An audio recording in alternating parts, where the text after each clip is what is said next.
Craig was very keen in the beginning for it to have this punky vibe. So we're in the 70s, and for her to be quite punky.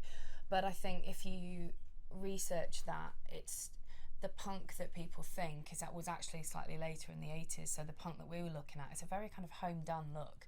It's not big colourful mohawks. It's kind of just before that. It's there was a real music scene around the time, and so it's kind of in that world, and it's that. And actually, what fits in really well is that it's very Vivienne Westwood. It's that kind of punk look, which fits in well with our fashion side as well. So it was just keep making sure we never went too far with that, making sure it never became cliched and we pushed the punk thing too much. I always wanted it, and if you look where they live in the lair, it has to feel like their world, that it all fits within the world that they live in.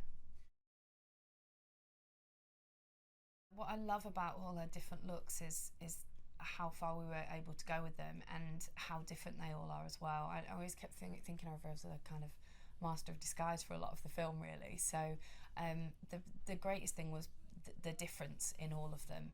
For the black and white ball, there's a real kind of elegance to that, and I like that there's a story behind everything. So for the black and white ball, I wanted it to be something that was, maybe the hairstyle would have been something she would have gone to the black and white ball with had she been invited under different circumstances. But then there's the Cruella kind of real messed up punky look to it as well. So and then the red carpet moments were just so much fun, those kind of pop-up moments. And I don't know what's my favourite. Every time we do one, she steps out this room and everyone says, that's it, it's my favourite, it's my favourite.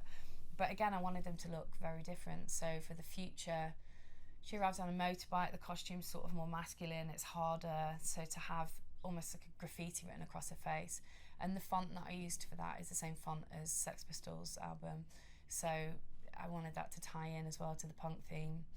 And the hair then is kind of wilder as she's taken off her helmet and there's this crazy hair underneath it. For the garbage truck moment, we did a play on an 18th century look, so we dressed the wig the same as you would an 18th century, but then again messed it up, slightly took it to one side.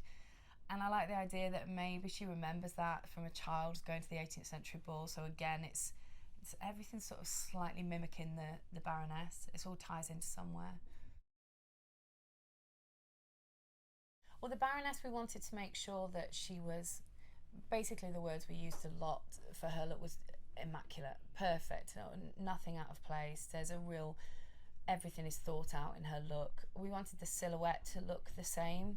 So Naomi Dunn looked after her hair and makeup, and we had discussions at the beginning about there always been a similar silhouette, so something always kind of scraped back, the hair's back off the face, and there's a kind of severity about it, a hardness to it, but then all these beautiful shapes in the hair. We went slightly darker with it as well, because when Emma's blonde or fairer in tone, there's this kind of softness and warmth to her, so the darker hair made her look kind of more severe, so we liked that idea. Naomi had a great idea of putting it's very subtle, but there's very subtle kind of blonde streaks in the wig as well, and we just like that maybe there's a slight tie to Cruella there with the kind of the black and the white. So and then the makeup was a classic sort of 50s style, really. There's that thing that women get a look and then they sort of stick with that, so her heyday and her look would have been more in the 50s, and it's a classic beautiful look, so it's a very kind of Audrey Hepburn sort of feel about it.